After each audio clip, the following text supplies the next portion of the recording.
Hello class, it's Miss Brianna, and for today's activity we will be reading a book. This book is called The Perfect Pet, and when we first look at the cover of the book, what do you think this book is going to be about? I see a person and I see different animals around her. Let us know on Learning Genie what you think this book will be about, and let's get started reading it. The Perfect Pet by Margie Palatini and Bruce Whatley.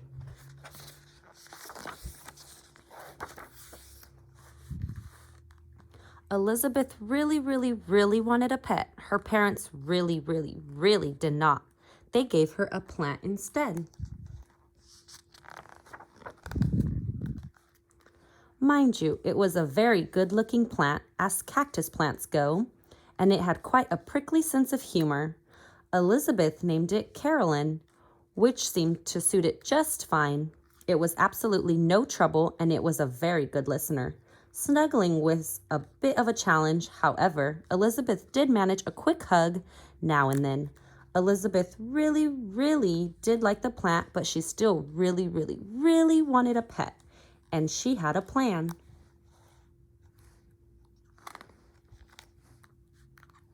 The element of surprise.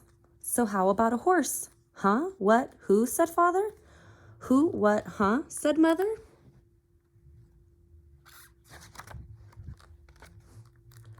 I could ride it, give it carrots, lumps of sugar. A horse could be the perfect pet. What do you say?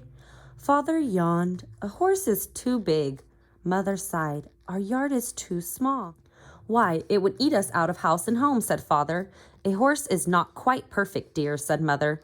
Going back to sleep. Not quite perfect, said Father sleepily. Scratch the horse.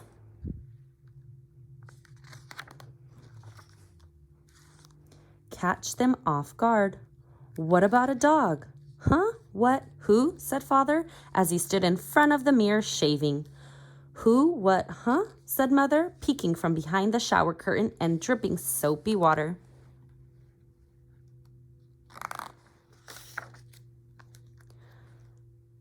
I could take it for walks, teach it tricks, feed it treats, play fetch. A dog would be the perfect pet. What do you think? Father spit shaving cream. Dogs bark. They're much too loud. Mother grabbed a towel. They jump all over the furniture. A dog is not quite perfect, Elizabeth, said Father as he shaved. Not quite perfect, said Mother from the shower. Forget Fido. The full stomach. Burp. You know what would hit the spot right about now? Asked Elizabeth. I'm thinking, a cat. Huh? What? Who? Said Father. Who? What? Huh? Said Mother.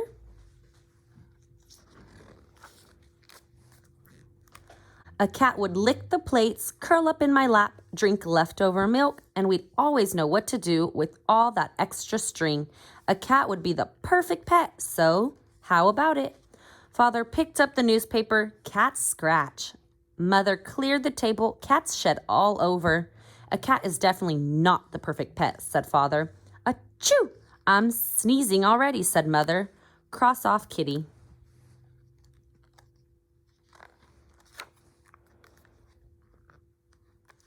Go for broke. How about a bird? Bunny? Turtle? Fish? Guinea pig? Rat? Any? All? Take your pick, said Elizabeth. Her parents looked at each other. Nope, afraid not. Not quite.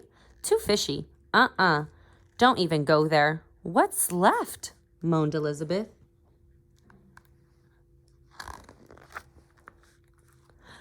Doug. Elizabeth was thinking she would never, ever find the really perfect pet when, what do you know, she really did. In fact, she almost stepped on it. Right there on her rug, a bug. Elizabeth picked him up. She held him in her hand, looked him in the eyes. He wasn't too big. He most definitely was not too loud. He couldn't jump on the furniture. He didn't scratch, didn't shed. And how much food could he possibly eat? He was the perfect pet. Carolyn totally agreed. Snug, Doug moved right into the lovely house in the corner of Elizabeth's room. It had everything a bud could possibly want and more, including his very own cactus plant. As Carolyn was only a hop, skip, and jump away, he truly enjoyed sunning himself in her sand. Of course, Elizabeth provided him with enough crumbs to satisfy any growing bug's appetite. As expected, her relationship was a tad different than the usual. Doug could not give Elizabeth a pony ride. She could not take him for a walk. He could not catch a ball or fetch, no matter how many times they practiced. And try as he might, Doug just couldn't get the hang of playing with string. But he was very helpful with homework. He always knew where to put a decimal or a period. And he loved snuggling up with Elizabeth each night for a story. What more could you ask for? He was perfect.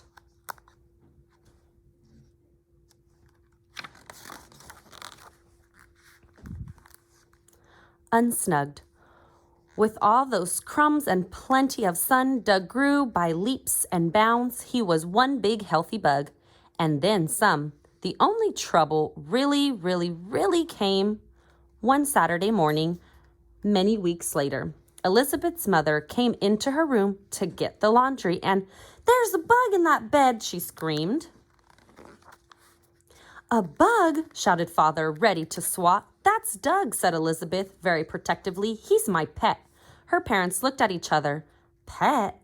"Pet," said Elizabeth, "just like you wanted. He's not big like a horse. He isn't loud like a dog. He doesn't jump on furniture, scratch, or shed. And he hardly eats a thing." "But a bug?" said Father.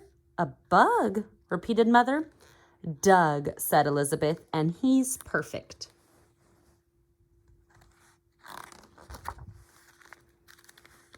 One big happy family.